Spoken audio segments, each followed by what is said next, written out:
John Gotti did not sneak around in dark alleys like the old Mafia bosses did. He walked straight through the front door.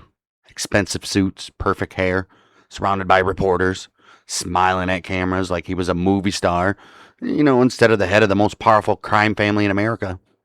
While other mob bosses hid in the shadows, old John Gotti practically turned organized crime into a red carpet event. And for a while, it actually worked. Jury after jury, they failed to convict him. The newspapers, they crowned him the Dapper Don. The FBI looked completely helpless. By the late 1980s, John Gotti wasn't just a mob boss anymore. He was becoming a celebrity. But the louder he got, the more dangerous his world became. Because behind the flashy suits and the swagger, the federal government, they were building a case that would eventually bring down not just John Gotti, but the image of the untouchable mafia boss forever. This is the story of John Gotti, the man who thought he could beat the system forever, and for a long time, he actually did. Until he didn't. Outlaws and Gunslingers. Real stories, the way they actually happened. John Gotti, born Bronx, borough of New York City, October 27, 1940. He was the fifth of the 13 children of John Joseph Gotti Sr. and Philomena Fanny DiCarlo. 2 of those died at birth, though. Gotti's parents were born in New York City, but it is presumed that his grandparents were from San Giuseppe Vesuviano in the Italian province of Naples, because his parents were married and lived there for some time. I don't mean nothing. Right. That's what maybe for assuming. I mean, if you do go back to the old country, you probably go back to where your roots are, right? Probably. I'm assuming if his parents were born there, he's probably got other family there, right? Right. Gotti was one of 5 bros who became made men in the Gambino crime family. You had Gene Gotti. They call him Old Genie. He was initiated before John due to the latter's incarceration. Right. Peter Gotti was initiated under John's leadership in 1988. Richard V. Gotti was identified as a Capo regime, a captain or head of a crew. You guys should know that by now, right? He did that in 2002, just as his old bro died, huh? Mm-hmm. The fifth, which was Vincent, he was initiated in 2002 as well. Gotti's father was described in early writings as a hard-working immigrant from the Neapolitan section of Italy. Years later, Gotti would tell a very different story about his daddy. He told that story to Salvatore Sammy the Bull Gravano. Everybody knows who Gravano is, right? Right, the most infamous mob rat in America. He says, these fucking bums that write books, they're worse than us. My fucking father was born in New Jersey. He never been in Italy his whole fucking life. My mother neither. The guy never worked a fucking day in his life. He was a rolling stone. He never provided for the family. He never did nothing. He never earned nothing. And we never had nothing. Ooh, man, he didn't like his daddy. That was one of the things on that documentary. He was a bum! That everybody was like, oh man, everybody loved John Gotti. He was a superstar. And then when the FBI tapes started coming out and they said, oh, he talked to F word every two words, people are like, wow, this guy's fucking crazy. Right. While the description of his father's work habits was overblown, the family was raised in a dirt poor, poverty-ridden section of South Bronx. By that very time Gotti was 10 years old, his father had saved enough money to move the family to Sheepshead Bay. Move his family Sheepsheed? to the Sheepshead Bay neighborhood of Brooklyn. This proved to be a definite step up from their 4-room flat in South Bronx. 1 year later, after moving, another move placed the family in an area of Brooklyn known as East New York. Born in East New York, huh? Well, as an adult, as you can probably tell by that quote, Gotti came to resent his father for being unable to provide for his family. Right. In school, he had a history of truancy and bullying other students, and ultimately dropped out of Franklin K. Lane High School at the age of 16. Might as well. And Gotti was involved in street gangs associated with New York City Mafia from the age of 12. Ooh. When he was 14, he was attempting to steal a cement mixer from a construction site when it fell, crushed his toes, which left him with a permanent limp for the rest of his life. No shit. He had that limp. Right. A walk with a limp. Gangster. Damn, crushed his toes, huh? After he quit school, he became a member of the Fulton-Rockaway Boys, a teenage gang named for an intersection in Brooklyn. Usually how they did it, right? Right. Gotti rose rapidly to leadership. The Fulton-Rockaway Boys differed from the turf-minded teen gangs in that they were into a higher level of criminality. Gang members stole automobiles, They fenced stolen goods and robbed passed-out trucks. Passed-out trucks. Mac, wake up! And they robbed passed-out drunks. I don't know how that's that last one is a higher level of crime, but I guess. Right. Also, with his brothers Peter and Richard, Gotti teamed up with 2 other younger men who became long-time life friends. Long time. Very good friends. The first was Angelo Ruggiero. He was a hulking youth whose penchant for non-stop chatter earned him the nickname Quack Quack. Hey, quack, quack. Yeah, Quack Quack. The second was Wilfred Willie Boy Johnson. He was an amateur boxer whose daddy was of American Indian descent. Johnson was constantly teased, degraded about his roots, and because of it, he could never become a made member of the Mafia. Because of it. Well, obviously, yeah, American Indian getting in there. No Indian. You can be an associate, though. I mean, it's good. What more do you want? Right. Jeez. Between 1957 and 61, while a member of the Fulton-Rockaway boys, Gotti was arrested 5 times. Each time, the charges were dismissed or reduced to a probationary sentence. Oh. Well, around 1960, when he was 20, Gotti met and fell in love with Victoria DiGiorgio. Uh-oh. The petite, raven-haired beauty, she had black hair, guys, was born to a Jewish father. Oh. Her parents divorced when she was still an infant, and she later took the last name of her stepfather. 2 years younger than Gotti, DiGiorgio dropped out of high school during her senior year.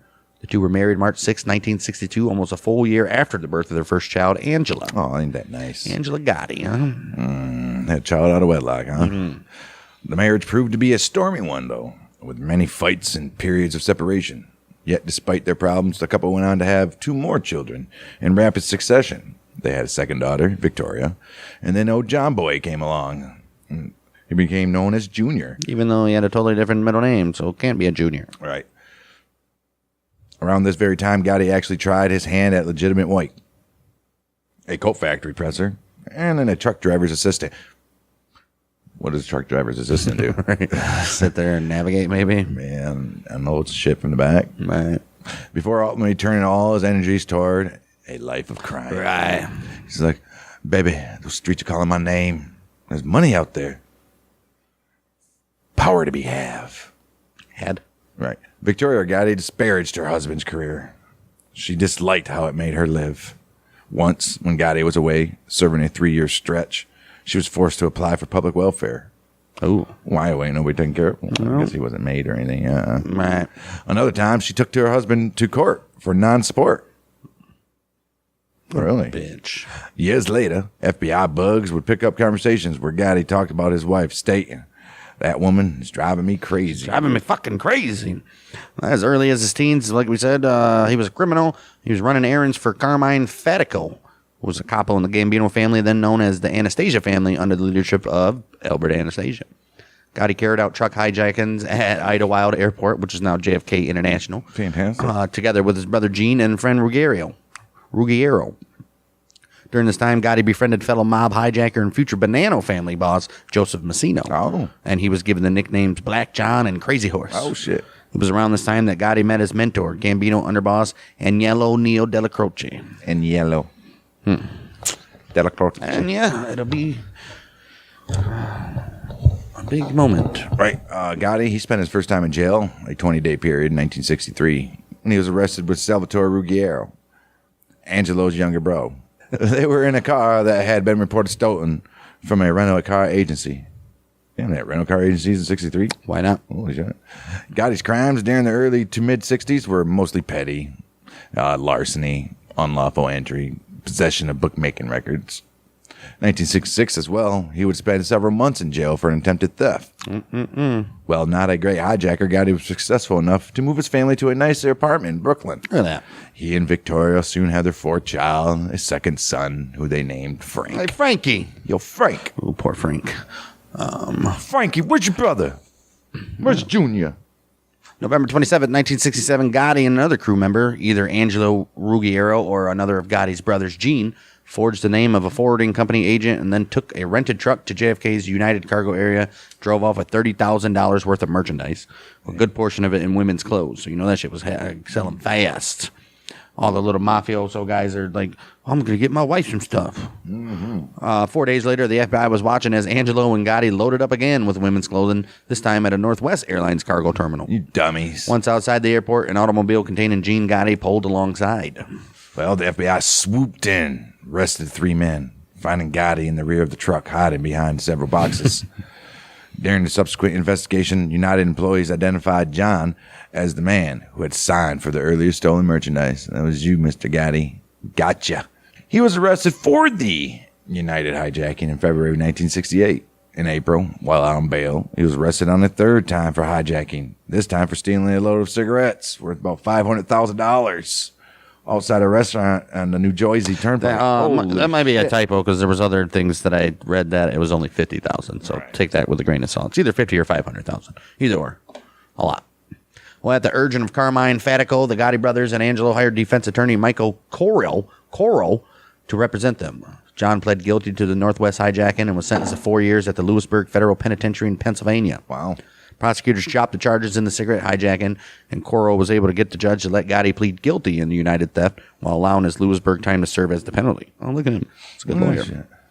Gotti served less than 3 years of his sentence at Lewisburg from May of 1969 and got out in January of 1972. Well, that worked out. Good for that guy, right? Soon after his release, though, he was transferred to management of the Bergen's crew. He was transferred to management of the Bergen crew. Bergen? That's the club that Fatico owned. That's where the crew hang out. Right. He was transferred to management at the Bergen crew's illegal gambling operation. And he proved himself to be an effective enforcer. Fatico, he was indicted on loan sharking charges in 1972. As a condition of his release, he could not associate with known felons. No shit. It's probably Fatico, isn't it? Probably. Gotti, he was not yet a made man due to membership books having been closed following the 1957 Appalachian meetings. Ain't nobody was allowing nobody. But Fatico named him acting capo of the Bergen crew soon after he was paroled. Good for him. In this new role, Gotti frequently traveled to Dellacroce's headquarters at the Ravenite Social Club to brief the underboss on the crew's activities. Dellacroce had already been taking a liking to Gotti, and the two became even closer during this time. The two were very similar. Both had strong, violent streaks, cursed frequently, and were heavy gamblers. That's a hell of a similar traits, huh? Right. After Emmanuel Gambino, a nephew to boss Carlo Gambino, was kidnapped and murdered in 1973. I think we went over this in the Carlo Gambino episode, obviously. Right. Gotti was assigned to the hit team alongside Ruggiero and Ralph Galleone to search for the main suspect, who was gangster James McBratney. Oh, poor James. Mm-hmm. You're a wanted man. Night of 22nd May, 1793. Yep, 1793. On the night of the 22nd of May, 1973, McBratney sitting in Snoop's Bar and Grill on Staten Island. About 11 o'clock, John Gotti, Angelo Ruggiero, and Ralphie Wiggs Galleone, they entered and surrounded McBratney. They tried to convince him that they were the police. We're just here to ask you some questions, guy. Come with me. Right. The plan was to take him to the parking lot and murder his sorry ass outside with no witnesses. Right. Despite the fact that Galleone aimed a gun at him and Ruggiero was holding a pair of handcuffs, McBratney wasn't buying the ruse. Right, you kind of are missing one important little thing. Right. There. He's like, all right, you cops, let's see your badge. I didn't even realize I said that. All right. Well, with that, Galleone fired a round into the ceiling. Bar patrons who hadn't already run outside or into the cellar were ordered to stand against the wall. It was now prison muscle against prison muscle. Uh-oh. And although McBratney was stronger, he was up against two men, Gotti and Ruggiero. McBratney dragged the two thugs down past the end of the bar before Galleone shot him 3 times at close range, killing him instantly. Hey. Holy shit. So John Gotti and the other guy was getting his ass kicked by one guy. Dude, should have kept this guy around. Right. Yeah. Well, he was Irish, though. Right. July, Ruggiero and Galleone were identified from police photo spread by a barmaid and also a customer from Snoop's. And the men were then apprehended.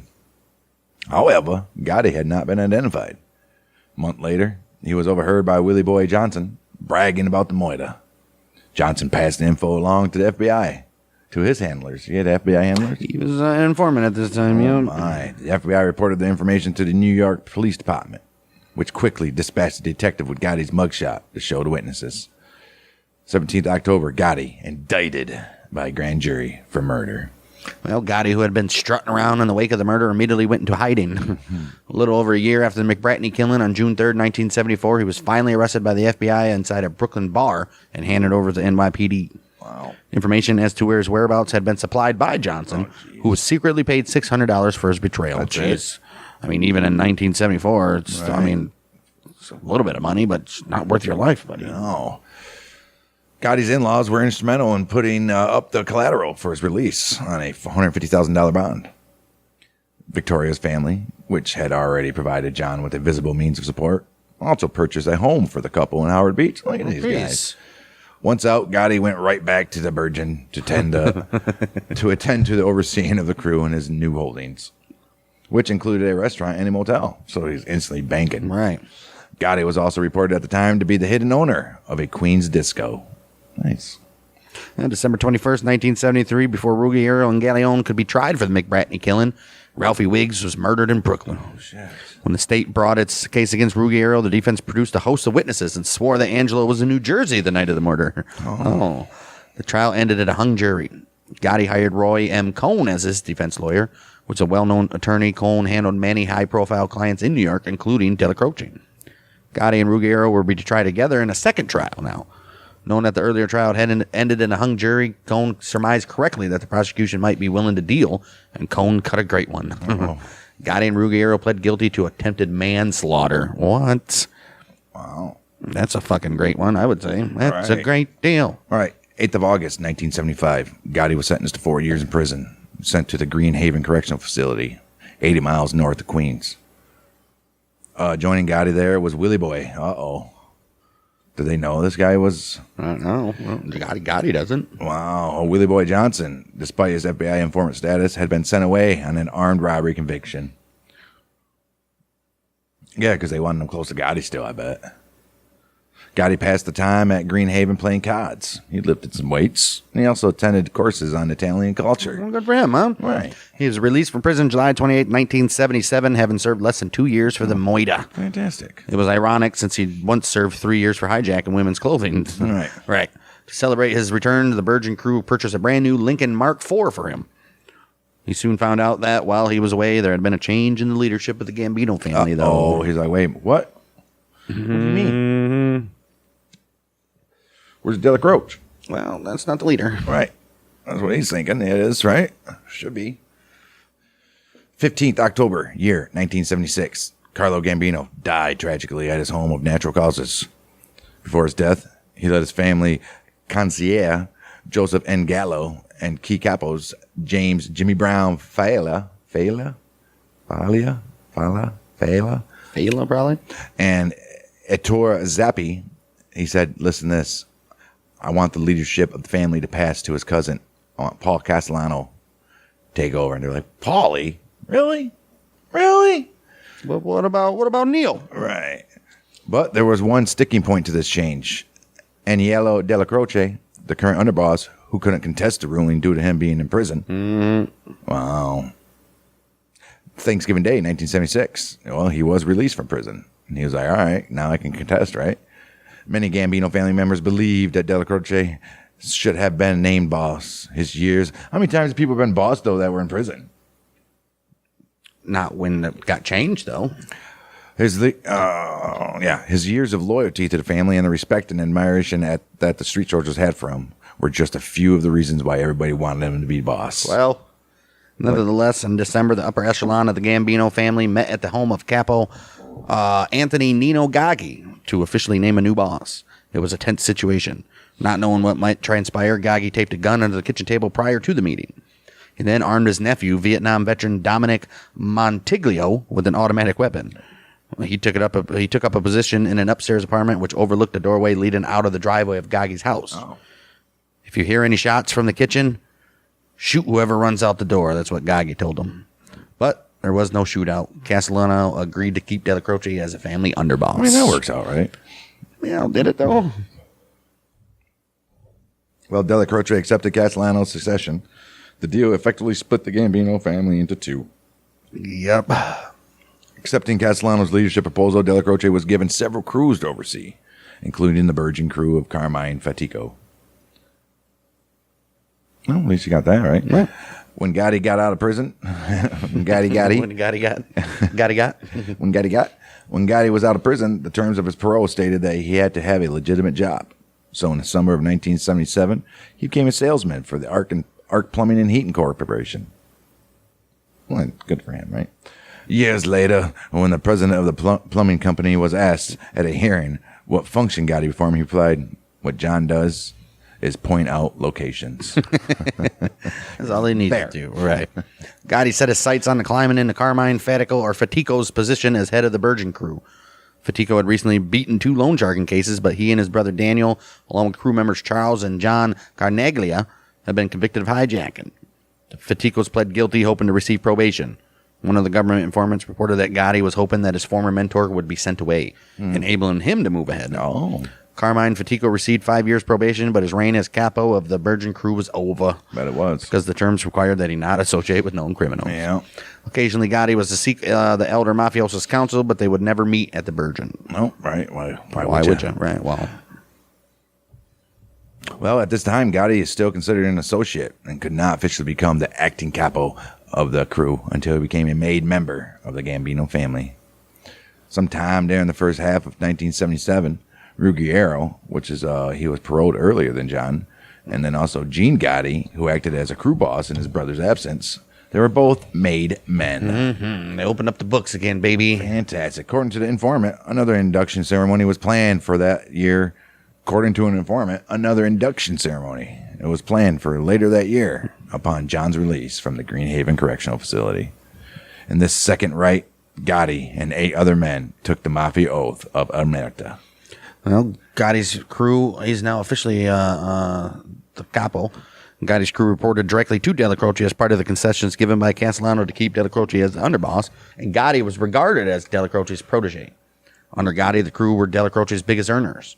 Besides his cut of subordinates' earnings, Gotti ran his own loan sharking and gambling operation, as well as the no-show job as the plumbing supply guy. Right, he's got paid every week. Well, yeah, he's on the books, but he never shows up. Nice. Unconfirmed allegations by FBI informants claim that Gotti also financed drug deals, which maybe. he probably did. I'm sure. All right, since Gotti was still on probation, he ordered Bergen crew members not to bring heat on the club. They were told to stop loitering in front of the damn club, man, and park their damn cars elsewhere. Right.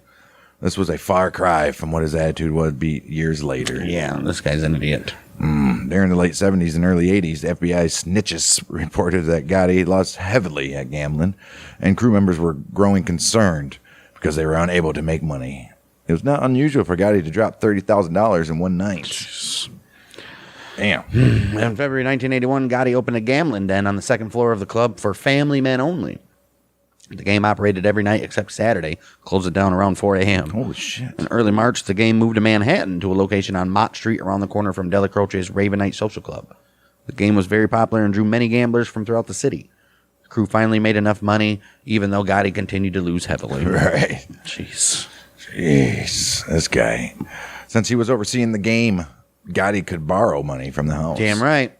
In a move typical of him, he became concerned about those who borrowed from the house and ordered an accountant, only to discover that he owed the most, about $55,000.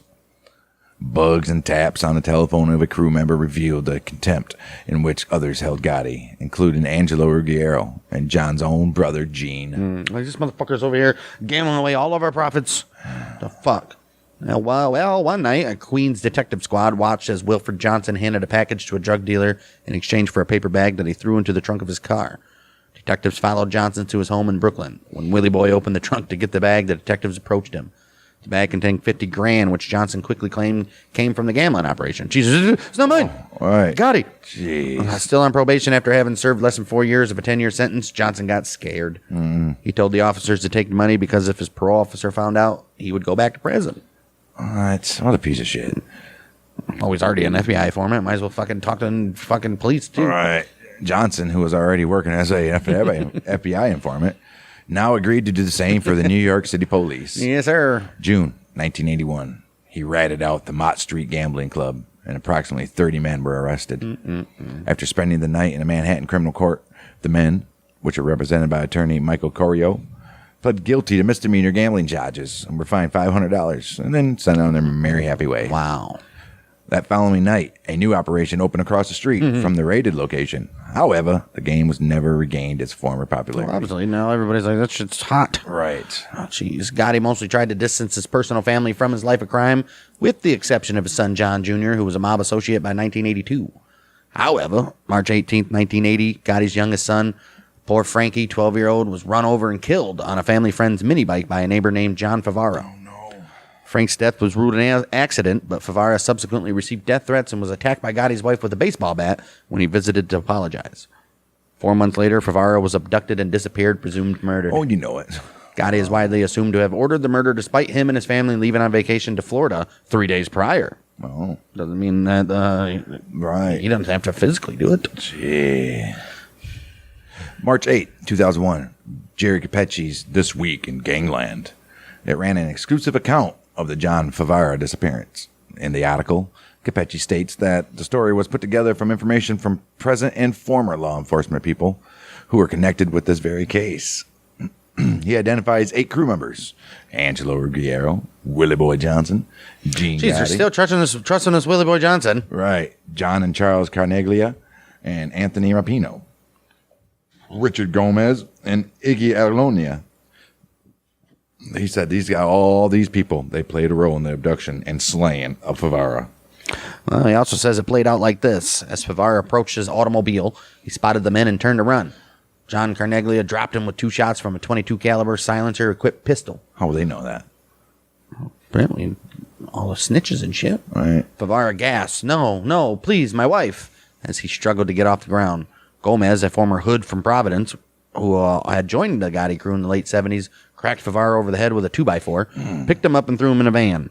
Another crew member took the victim's keys and followed in Favara's car. Fantastic. Well, Favara and his car were driven to a salvage yard. Oh, no, they crushed him. East New York, operated by Carneglias. There, Favara's body stuffed into a barrel that was then filled with cement. While Charles Carneglia disposed of the barrel in the ocean off of Brooklyn. Well, that's nice. His bro, John, he crushed Favara's car at the salvage yard. No one was ever arrested for the abduction and murder. Alleged murder. Right. Alleged abduction. Right. 1983, Favara's wife had him officially declared dead. Yeah, but she did. She got to get those benefits, baby. Right. Gotti was indicted on 2 occasions in his last 2 years as the Capo, with both cases coming to trial after his ascension to boss of the Gambino family. This made him famous. September 84, he had an altercation with a refrigerator mechanic named Romuald Pajcik and was subsequently charged with assault and robbery.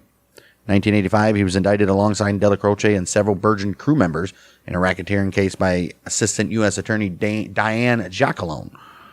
The indictment revealed that Gotti's friend and co-defendant Wilford Willie Boy Johnson had indeed been a snitch this whole time. But you know what? That's crazy, too. Like Wilfred. That's because in the little documentary on Netflix, everybody's telling this Diane chick, you can't reveal it. Because then you're gonna get this dude, him and his probably family and all this shit. Nah. She was like, it doesn't matter, and like literally just wanted to do anything to get a conviction because she was fucking a moron, dude. Seriously, dummy, fucking retard. Well, at this time, Gotti was very dissatisfied with Castellano's leadership, regarding the new boss as being too isolated and greedy. What are you, Gotti? Freaking, you're a gambler and you're. Like other members of the family, Gotti also personally disliked Castellano. Yeah. The boss lacked street credibility, and those who had paid their dues running street-level jobs did not respect him at all. Gotti had an economic interest as well. You think? Yeah, he had a running dispute with Castellano on the split Gotti took from truck hijackings at Kennedy Airport.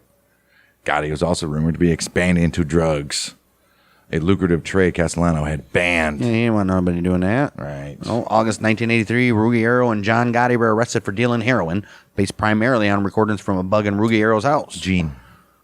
What did I say? I said Gone. Gene Gotti. Castellano banned dealing drugs under threat of death, demanded transcripts of the tapes. And when Ruggiero refused, he threatened to demote Gotti. Gene or John? Right, John? 1984, Castellano was arrested and indicted in a RICO case for the crimes of Gambino hitman Ro DeMayo's crew. Oh. Following year, he received a second indictment for his role in the commission. Really? The Mafia. Yeah, he was on the commission trial. Facing life in prison for either case, Castellano arranged for Gotti to serve as an acting boss alongside Thomas Bilotti, Castellano's favorite capo, and Thomas Gambino in his absence. Look at that, a little three-way. All right. Gotti, meanwhile, began conspiring with fellow disgruntled capos, Frank DeSico and Joseph Joe Piney Armone, soldier Sammy the Bull Gravano, and Robert Dib Di Bernardo. He was also dubbed the Fist. Oh, look at that. He got his own little nickname, Right. like the Chin. And It's two. they was like, we're going to overthrow Castellano, insisting that despite the boss inaction, that Castellano would eventually try to kill John Gotti himself. Yeah, well, Armand's support was critical. As a respected old-timer who dated back to the family's founder, Vincent Mangano, No shit. he would lend needed credibility to the conspirators' cause. It had long been a rule in the Mafia that a boss could only be killed with the approval of the majority of the commission. Indeed, Gotti's planned hit would have been the first unsanctioned hit on a boss since Frank Costello nearly killed, he was almost killed by All right. the Chin Gigante in 1957. Yes. Gotti knew it would be too risky to solicit support from the other four bosses since they had long-standing ties to Castellano. You ain't kidding. We've already seen people try to get in on a plot and then go run to the other bosses and tell on them. To get around not having to go to the commission to murder old Castellano, he got the support of several important figures of the generation, which is Lucchese, Colombo, and Bonanno families, all three of those guys. He did not consider approaching the Genovese family. Castellano's ties with Genovese boss, the Chin Gigante, were so close that any overture to a Genovese soldier would have been a tip-off. Right.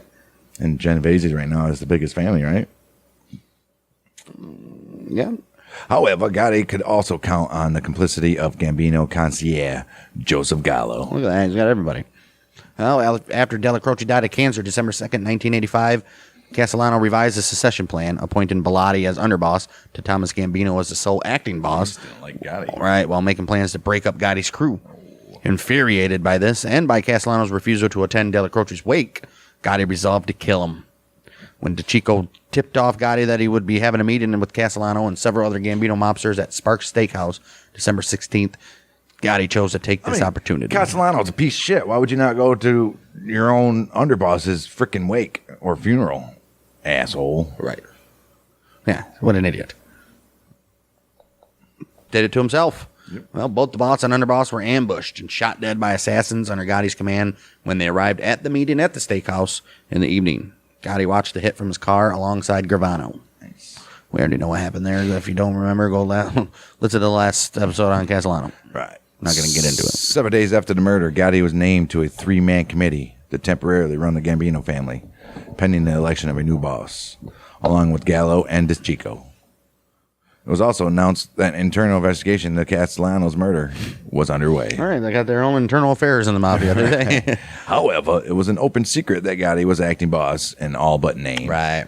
And nearly all of the family's capos knew he had been the one who knew he was the one that killed Castellano. Right.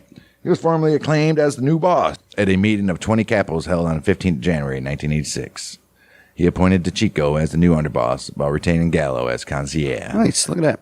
Well, identified as both Castellano's likely murderer and his successor, Gotti rose to fame throughout 1986.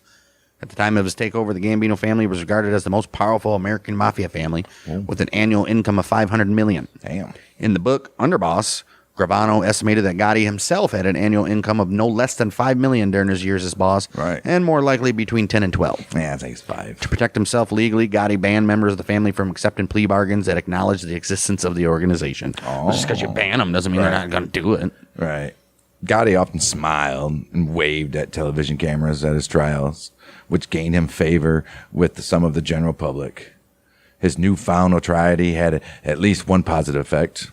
Upon the revelation of his attacker's occupation, and amid reports of intimidation by the Gambinos, Pajcik decided not to testify against Gotti, thanks to Bosco the Rugo Radnojic, the head of the Westies in Hell's Kitchen. When the trial began in March of 1986, Pajcik testified he was unable to remember who attacked him. He's like, I don't know. Can't remember. Well, that case was dismissed, with the New York Post summarizing the proceedings with the headline, I forgot he. I forgot he. It was later revealed that Gambino Mobster had severed Pychik's brake lines, made threatening phone calls, and stalked him before the trial. Right. Of course he did. April 13th, 1986, DeChico was killed in a car bombing following a visit to Castellano loyalist James Falla. Damn. The bombing was carried out by Victor Amuzzo and Anthony Casso of the Lucchese family under the orders of Gigante and Lucchese boss Anthony Carlo Really? to avenge Castellano and Bellotti by killing their successors. Whoa. Gotti also planned to visit Falla that day but canceled, and the bomb was detonated after a soldier who rode with DeChico was mistaken for the boss. Oh, shit. Yeah, killed the wrong guy, assholes. Damn. Bombs had long been banned by the Mafia out of concern that it would put innocent people in harm's way. Aren't they, gentlemen? Right, leading the Gambinos to initially suspect that Zips, Sicilian mafioso working in the U.S., were behind it. Zips were well known for using bombs. Yeah, man. Following the bombing, Judge Eugene Nickerson presided over Gotti's now ongoing racketeering trial, rescheduled to avoid a jury tainted by the resulting publicity. While Giacalone had Gotti's bail revoked due to evidence of witness intimidation in Pychek's case. Yeah. Well, from jail, Gotti ordered the murder of Di Bernardo by Gravano. Both Di Bernardo and Ruggiero had been vying to succeed to Chico until Ruggiero accused Di Bernardo of challenging Gotti's leadership. Oh, I bet he was. When Ruggiero, also under indictment, had his bail revoked for abrasive behavior in preliminary hearings, it frustrated Gotti and instead promoted Armon to underboss. Jury selection for the racketeering case began again in August 1986 with Gotti standing trial alongside his ex-companion Johnson, who, despite being exposed as an informant, refused to turn state's evidence, though. Wow. He was also alongside Leonard De Maria, Tony Rampino, Nicholas Carrazzo, and John Carnaglia for the racketeering case. Oh, look at that. At this very point, the Gambino family were able to compromise the case when George Pape hid his friendship with Rodnajic and was impaneled as juror number 11. There you go, baby. Through Rodnajic, Pape contacted Gravano and agreed to sell his vote on the jury for $60,000. Look at that. In the trial's opening statements on the 25th of September, Gotti's defense attorney, Bruce Cutler, denied the existence of the Gambino family. He's like, I don't even know what that is. And he framed the government's entire effort as a personal vendetta. I mean, look at this guy. This guy's been walking around making you guys look like fools. You do anything to bring him down. It's personal now. It's just harassment. Trying to save your skins because you guys look like idiots on the last two. His main defense strategy during the prosecution was to attack the credibility of Jack Lone's witnesses by discussing their crimes committed before they're turning state evidence. That's where that bitch messed up. Right. She got a bunch of literal murderers and like these hardcore guys would criminals. say anything to stay out of prison for Right. life. That's exactly what happened. During Gotti's defense, Cutler called bank robber Matthew Trainer, a would-be prosecution witness, dropped for unreliability, who testified that Giacalone offered him drugs and her underwear as a masturbation aid in exchange for his testimony. Fuck yeah. Trainer's allegations would be dismissed by Judge Nickerson as wholly unbelievable after the trial, and he was subsequently convicted of perjury. Despite Cutler's defense and critiques about the prosecution's performance, according to mob writers Jerry Capecci and Gene Mustaine, when the jury's deliberations began, a majority were in favor of convicting Gotti. Oh, no shit. Yeah, they want to get rid of the mob back then. 80s. It was a big thing. However, due to Pape's misconduct, Gotti knew from the beginning of the trial that he could not do no worse than a hung jury. Yep. During deliberations, Pape held out for acquittal until the rest of the jury began to fear their own safety would be compromised. Or compromise. But, Pape's in the thing like, man, they're going to find out who we are. Look what they've already done. He's probably putting fear in everybody, dude. 13th of March, 1987, John Gotti and his co-defendants acquitted of all charges, including loan sharking, illegal gambling, moida, and truck hijackings.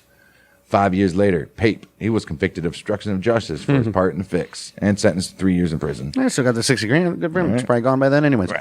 In the face of previous Mafia convictions, particularly the success of the Mafia Commission trial, Gotti's acquittal was a major upset that further added to his reputation.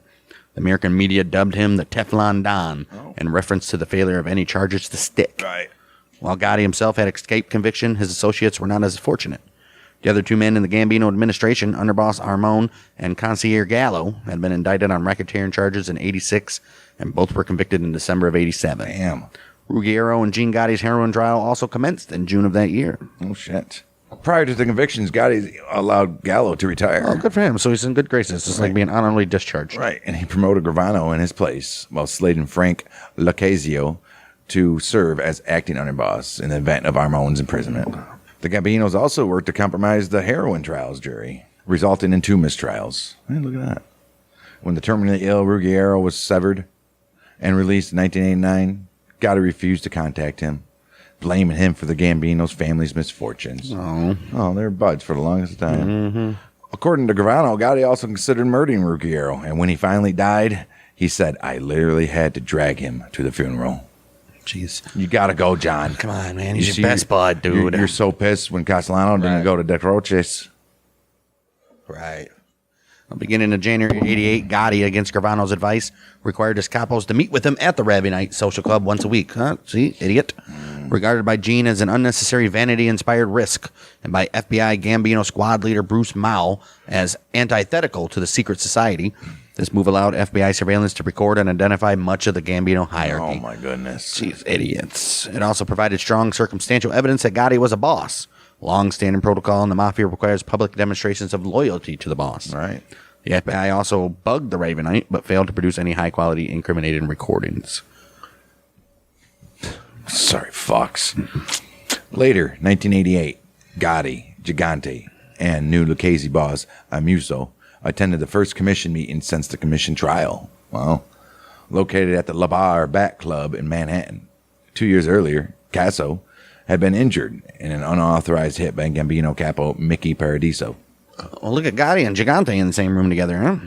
In 1987, the FBI warned Gotti that they had recorded Genovese concierge Luis Mana discussing another hit on Gotti and his brother. In order to avoid a war, the leaders of the 3 families met, denied knowledge of their violence against one another, and agreed to communicate better. We'll communicate better. What violence? We're never going to. What are you talking about? No, we're all in this together. The bosses also agreed to allow Colombo acting boss Victor Orana to join the commission. But Gigante, wary of giving Gotti a majority by admitting another ally, blocked the re-entry of Messino and the Bananos. Yeah. What a dick. Well, Gotti was also able to influence the New Jersey-based DeCavalcante crime family in 1988. According to the DeCavalcante capo turned informant Anthony Rotondo, Gotti attended his father's wake with numerous other Gambino mobsters in a show of force and forced boss Giovanni Riggi to agree to run the family on Gambino's behalf. Oh. The DeCavalcantes remained in the Gambino's family sphere of influence until Gotti's imprisonment. Oh, I bet. Gotti's son, John Jr., was initiated into the Gambino family on Christmas Eve, 1988. It's a hell of a Christmas present, huh? Right. According to fellow mobster Michael D. Leonardo, initiated on the same night, Gravano held the ceremony to keep Gotti from being accused of nepotism. Right. So we got to get another guy in here, Right. too. John Jr. was promptly promoted to capo. Right. I bet he was. Fantastic. Evening of 23rd January, year 1989. Gotti arrested outside the Ravenite and charged with ordering the 1986 assault of labor union official John O'Connor. John O'Connor. John O'Connor. In the back of the police car, he remarked, 3-1, I beat this charge. O'Connor, a leader in the United Brotherhood of Carpenters and Joiners of America. Fantastic. Local 608, who was later convicted of racketeering himself, was believed to have ordered an attack on a Gambino Associated restaurant that had snubbed the union and was subsequently shot and wounded by the Westies. Oh, jeez. After one night in jail, Gotti was released on $100,000 bail. He had his occupation listed as a salesman for a plumbing contracting company, yes. Right. By this time, the FBI had cultivated new informants and learned part of the reason the Ravenite bug failed was because Gotti would hold sensitive conversations upstairs. Right. Or they say either in the rear hallway in the building the club occupied or an apartment in its upper floors where a friendly widow of a Gambino soldier lived. By November 1989, both locations were bugged. I bet they were. And guess what? It's the upstairs one that's going to fuck them over. All right. The apartment bug was particularly fruitful due to Gotti's frankness as he discussed his position as boss in meetings. Dude, this dude, seriously, you got to hear the tapes. This dude is just like free willy-nilly in every fucking thing that the mob ever has done. Like, seriously, dude's dumb. December 12th conversation with Lucchesio, Gotti plainly acknowledged ordering the murders of Di Bernardo and Liborio Melito, the latter being one of Gravano's partners killed for insubordination. Mm-hmm. He also announced his intent to kill soldier Luis De Bono, who had ignored a summons to meet with Gotti to discuss his mismanagement of a drywall business that he held with Gotti and Gravano. The FBI, however, misheard the name drop and failed to warn DeBono, who was murdered on the 4th of October, 1990. Look at the FBI dropping the ball again. Right. In another tape meeting on January 4th, 1990, Gotti promoted Gravano to underboss, preferring he'd lead the family if Gotti was convicted in the assault case. Well, good for him. Well, state prosecutors linked Gotti to the case with a recording of him discussing O'Connor and announcing his intention to bust him up, and the testimony of West East gangster James McElroy as well. However, Gotti was acquitted of all 6 assault and conspiracy charges at trial on February 9, 1990. What the hell? There we go. Teflon Don, baby. After the trial, there were fireworks displays by locals. Oh, nice. Jules J. Bonavolanta, director of the FBI's Organized Crime Division in New York, stated, with all this media coverage, he's beginning to look like a folk hero. What the public should realize is that he's the boss of the largest Cosa Nostra family, that he surrounds himself with ruthless killers, and that he's flat out a criminal. Oh. Yeah. Damn. It's true, guys.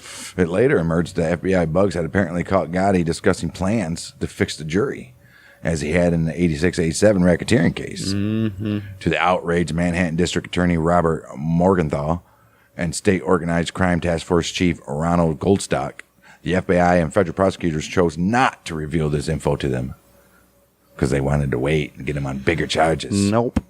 Morgenthau later said that had he known about these bug conversations, he would have asked for a mistrial. The FBI withheld it because at the time the FBI had their little thing, and then the New York had like the Gambino task squad, and they weren't revealing anything to each other. They were like rivals. They were like fucking trying to see who would get him first, like idiots, dude. Gotti, Gravano, and Lacazio were often recorded by the bugs police throughout the Ravenite, concealed in the main room, the first floor hallway, and the upstairs apartment, discussing incriminating events.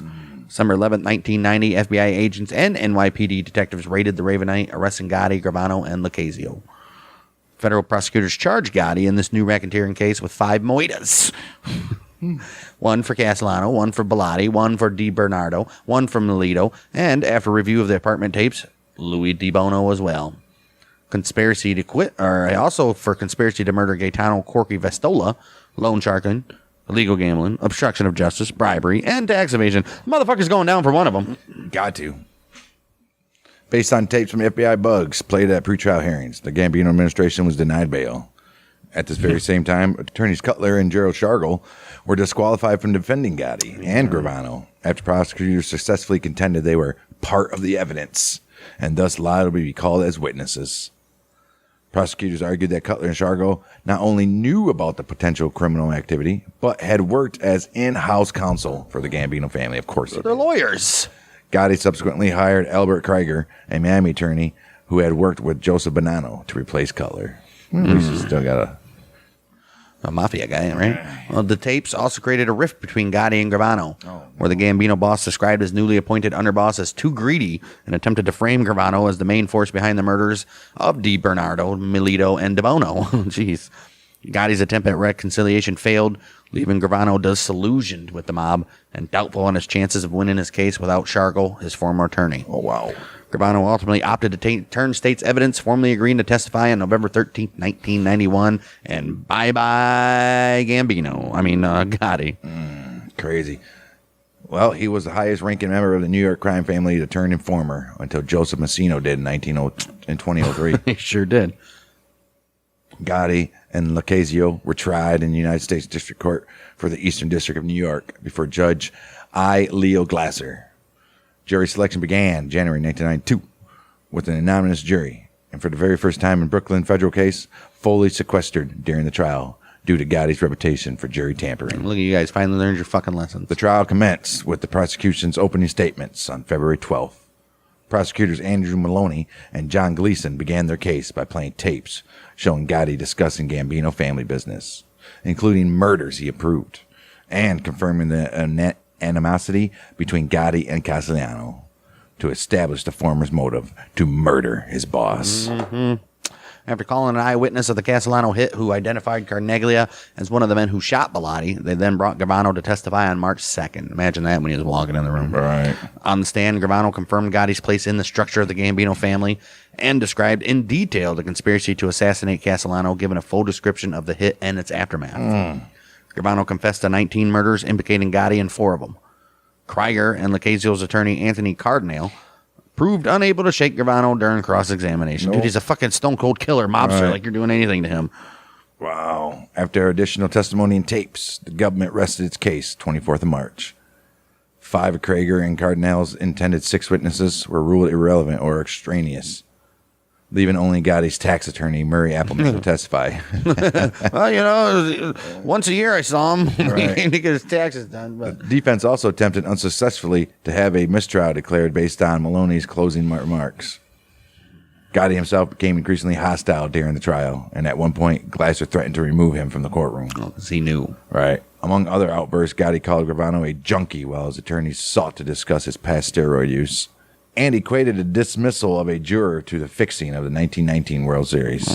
Okay. Wow. April 2nd, 92. After only 14 hours of deliberation, the jury found Gotti guilty on all charges of the indictment. Lacasio was found guilty on all but one. James Fox, assistant director in charge of the FBI's New York field office, announced at a press conference, "The Teflon Don is gone. The Don is covered with Velcro, and all the charges stuck." Look at you, motherfucker. Mic drop. Right. June 23rd, 92, Glasser sentenced both defendants to life without the possibility of parole and a $250,000 fine while you're at it. Cool. Well, Gotti, incarcerated at the United States Penitentiary at Marion, Illinois, spent the majority of his sentence in effective solitary confinement, allowed out of the cell for only 1 hour a day. Damn. His final appeal was rejected by the United States Supreme Court in 1994. On July 18th, 1996, a fellow inmate named Walter Johnson punched Gotti in the prison recreation room, leaving him bruised and bleeding because, according to New York Daily News, Gotti had disrespected him with a racial slur. Walter Johnson, probably a black guy. Right. Gotti, desiring revenge, offered Aryan Brotherhood chieftains David Shahakian and Michael McElhenney somewhere between 40 and 400,000 to have Johnson killed. That was a hell of a discrepancy. Wow. In August, McElhenney told 2 Brotherhood underlings to kill Johnson if given the opportunity, according to a federal indictment charging him and 39 other gang members with murder, attempted murder, and racketeering. Johnson, however, was transferred to the Supermax prison in Florence, Colorado. Oh, yeah, they knew. I gotta get this guy out of there. That prison in Florida, Colorado, that's got all the big boys in it, dude. It's crazy. Despite his imprisonment and pressure from the commission to stand down, Gotti asserted his prerogative to retain his title as boss until his death or retirement, with his brother Peter and his son John Jr. relaying orders on his behalf. By 1998, when he was indicted on racketeering, John Jr. was believed to be the acting boss of the family. Against his father's wishes, he pled guilty and was sentenced to 6 years and 5 months. That was in 1999. He maintains that he has since left the Gambino family, though. Did he, though? Peter subsequently became acting boss and is believed to have formally succeeded his brother shortly before Gotti's death. Look at that. Good for you, John and Peter. John Jr.'s indictment brought further stress to Gotti's marriage. Victoria Gotti, up to that point unaware of her son's involvement in the Mafia, blamed her husband for ruining her son's life and threatened to leave him unless he allowed John Jr. to leave the mob. 1998, okay. John Gotti was diagnosed with throat cancer and sent to the United States Medical Center for Federal Prisoners in Springfield, Missouri for surgery. April 18th, though, 2001, the New York Daily News announced that John Gotti has taken a turn for the worse. They reported that the cancer doctors thought had gone away had returned, and now the Dapper Don was suffering from its advanced stages and was expected to last just 2 months. Oh, shit. Gotti's lawyer, Joseph Carozzo, told reporters that John was putting up a brave fight. Oh, a brave front. Same thing, right? He's forced to be in a wheelchair, the attorney stated, but emphasized that Gotti insists on getting about on his own without assistance. John is defiant to the end. The following week, New York Post reported that the medical facility, Bureau of Prisons... Buru. Bureau. Bureau. The Bureau of Prisons Hospital in Springfield, Missouri, had relaxed its regulations on Gotti, and he was allowed to have limited contact with family members. Oh, that's nice. They stated that he is allowed to hug his wife, his 2 daughters, his son, and other relatives while prison videotape rolls. Good for them. Week from chemo, Gotti was receiving nutrition and medication through intravenous tubes. When not visiting with his family, Gotti still spent most of his time in solitary confinement. Yeah. The New York Daily News reported June 13, 2001, that John Gotti had lost so much weight that chemotherapy treatments were discontinued. The following day, it was reported that the former Teflon Don was suffering from pneumonia and that shunts which helped deliver medicine into his body, had developed infections around them. Jeez. An unnamed source said it's a matter of weeks. Right. The Gotti family was upset because they were unable to speak with Junior while he was still in transit. Right. Okay. Although he was flown to Atlanta in a trip that took a total of 5 hours, the government was giving him the scenic route back, placing him on a prison bus that had stops in 3 different states along the way. Oh, no. What a bunch of dicks. Right, assholes. Well, Gotti's condition rapidly declined, and he died June 10th, 2002, age 61. The Catholic Diocese of Brooklyn announced that Gotti's family would not be permitted to have a requiem mass. Requiem? Requiem mass. But they allowed a memorial mass after the burial. Oh, good for them, huh? Gotti's funeral was held in a non-church facility. After the funeral, estimated 300 onlookers followed the procession, which passed Gotti's Bergen Hunt and Fish Club. And it went to the gravesite after that. Gotti's body was interred in a crypt next to his son, Frank.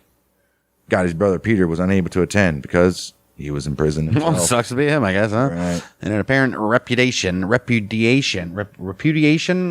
Gotti's leadership and legacy, the other New York families sent no representatives to the funeral. What a bunch of assholes. He was still the boss of a damn family. Right. Numerous prosecutions triggered by Gotti's tactics left the Gambino families in shambles. By the turn of the century, half the family's made men were in prison. Wow. Well, since his conviction, Gotti has been portrayed in 6 television films, 3 documentary series, 3 theatrical films, and been a subject of lyrics and music. Oh.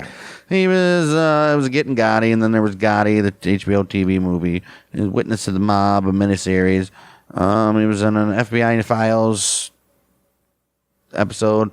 He's also in the Big Heist episode, cool, or American TV movie, Canadian.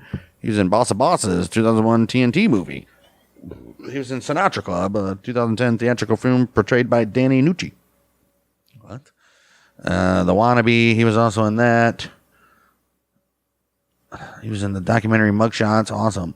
He was in the gayest film ever made of Mafia ever. And he was in Gotti, portrayed by John Travolta. Oh. There's another TV movie based on a book written by his daughter. And then the most recent, Get Gotti, the 2023 Netflix documentary. Also, though, the Johnny Sacks character from The Sopranos is widely believed to be the representation of John Gotti. Yep. Yeah, I believe so. Yep. So there you go. Oh, well, it wasn't as long as I thought it was going to be. It's only an hour and 12. Shit. That's John Gotti, folks. It's about probably everything you've heard. Maybe there's something that you won't, but that's the only thing you'll ever hear on him, because that's the story. Yeah. It's not going to change. He's dead. That's the story, and they're sticking to it. Right. Well, no, that's yeah. That's the Teflon story, right, baby, of John Gotti.